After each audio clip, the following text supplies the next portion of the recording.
ఇక్కడ జమిలీ ఎన్నికల సంబంధించి మనం మాట్లాడాలంటే మిత్రులారా, జమిలీ ఎన్నికలు ఎందుకు దేశానికి అవసరం, ఇది అందరూ కూడా గమనించాల్సిన అవసరం అయితే ఉంటుంది. ఎందుకంటే జమిలీ ఎన్నికలతోటి మనం ఒక్కసారి క్లియర్గా గమనించినట్లయితే దేశం ఎన్నికలు, రాష్ట్రం ఎన్నికలు ఒకేసారి నిర్వహించబడతాయి. కేంద్రం, రాష్ట్రం. ఈరోజు నేను ఒకసారి చాలా స్పష్టంగా మీకు చెప్తా మిత్రులారా. ఫర్ సపోజ్ 2024లో జరిగినటువంటి, మొన్న ఏప్రిల్లో జరిగినటువంటి దేశవ్యాప్త ఎన్నికల్లో భారతీయ జనతా పార్టీ గెలవడం జరిగింది. దాని తర్వాత 2 ఎన్నికలు జరిగినాయి.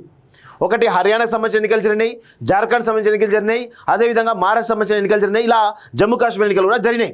సో దీనివల్ల 3 నెలల గ్యాప్లోనే, అంటే ఈ కేంద్రంలో భారతీయ జనతా పార్టీ 3వసారి అధికారులకు వచ్చిన తర్వాత ఈ 6 నెలల గ్యాప్లో 2 సార్లు ఎన్నికలు జరిగినాయి. దీనికోసం ప్రధాని మోడీ కావచ్చు, లేకపోతే కేంద్ర మంత్రులు కావచ్చు, ఈవెన్ మన రాష్ట్ర ముఖ్యమంత్రి కావచ్చు, లేకపోతే ప్రతిపక్ష నాయకులు కావచ్చు, వీళ్ళందరూ కూడా కట్టగట్టుకొని మహారాష్ట్రకు పోయినరు, జార్ఖండ్ పోయినరు, ఇంకెక్కడికెక్కడికో పోయినరు. ఇక్కడ ఏమవుతుంది, ప్రధాని మోడీ టైం వేస్టే ఎన్నికల ప్రచారంలో భాగంగా. ఈవెన్ మన సీఎం సంబంధించినటువంటి రేవంత్ రెడ్డి టైం వేస్టే. ఇవన్నీ జరిగినాయి. సో ఇప్పుడు ఒకవేళ జమిలీ ఎన్నికలు కనుక జరిగితే ఈరోజు ఒకటేసారి 2 లేదా 3 నెలల గ్యాప్లో ఎన్నికలు పూర్తవుతాయి. తర్వాత ఒక నెల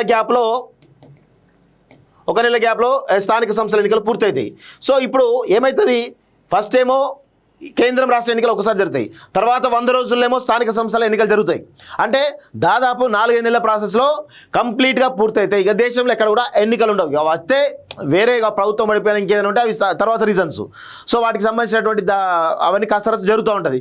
కానీ దీనివల్ల ఏమవుతుందంటే, ఒక్కసారి కేంద్ర ప్రభుత్వంలో కానీ రాష్ట్ర ప్రభుత్వంలో కానీ అధికారులకు వచ్చినటువంటి పార్టీ కానీ ఆ పార్టీ ప్రభుత్వం ఏదైతుందో వాళ్ళకు 4.5 సంవత్సరాలు కంటిన్యూగా వాళ్ళు పరిపాలన చేయడానికి అవకాశం ఉంటుంది. ఏ ఎన్నికలు ఉండవు, ఏ రాజకీయ ఎత్తుగడలు ఉండవు. అప్పుడు ప్రజల కోసం మాత్రమే పనిచేస్తారు. ఎమ్మెల్యేలు కానీ మొన్న చూసినాం, మహారాష్ట్ర ఎన్నికలకు ఇక్కడ నుంచి కాంగ్రెస్ పార్టీ సంబంధించినటువంటి మంత్రులు ఎంతమంది వేరు చూసినాం, ఎమ్మెల్యేలు ఎంతమంది వేరు చూసినాం. కేంద్ర మంత్రులు ఇక్కడ నుంచి కిషన్ రెడ్డి గారు పోయినరు, అదేవిధంగా బండి సంజయ్ గారు పోయినరు, అదేవిధంగా ఈటెల రాజేందర్ లాంటి వాళ్ళు పోయినరు, చాలామంది కూడా పోయినారు అక్కడికి.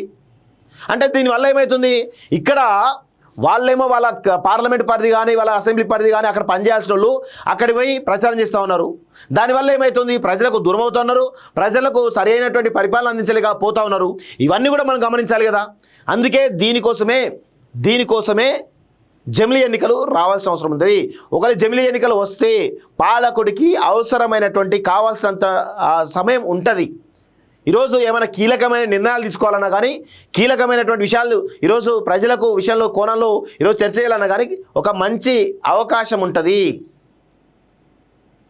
ప్రధాని మోడీ విషయంలో కానీ, ప్రధాని మోడీ అటు అమెరికాకు అటు విదేశాలకు పోతున్నాడు, వస్తున్నాడు, పార్లమెంట్ సమావేశం అటెండ్ అవుతున్నాడు, ఎలక్షన్ పోతున్నాడు. ఇదే ప్రాసెస్ తప్ప ఎక్కడ కూడా పరిపాలన మీద సరైనటువంటి దృష్టి పెట్టినటువంటి సందర్భాలు చాలా తక్కువ కనబడతా ఉన్నాయి.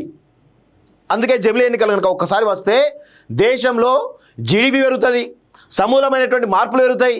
కొన్ని కీలకమైనటువంటి పథకాలు ఈరోజు ఎన్నికలకు సంబంధం లేకుండా తీసుకురావడానికి అవకాశం ఉంటుంది. ఈరోజు ఎన్నికల కోణంలోనే కొన్ని పథకాలు వస్తూ ఉన్నాయి, ఎన్నికల కోణంలోనే కొన్ని నిర్ణయాలు తీసుకుంటూ ఉన్నాయి ఆయా ప్రభుత్వాలు.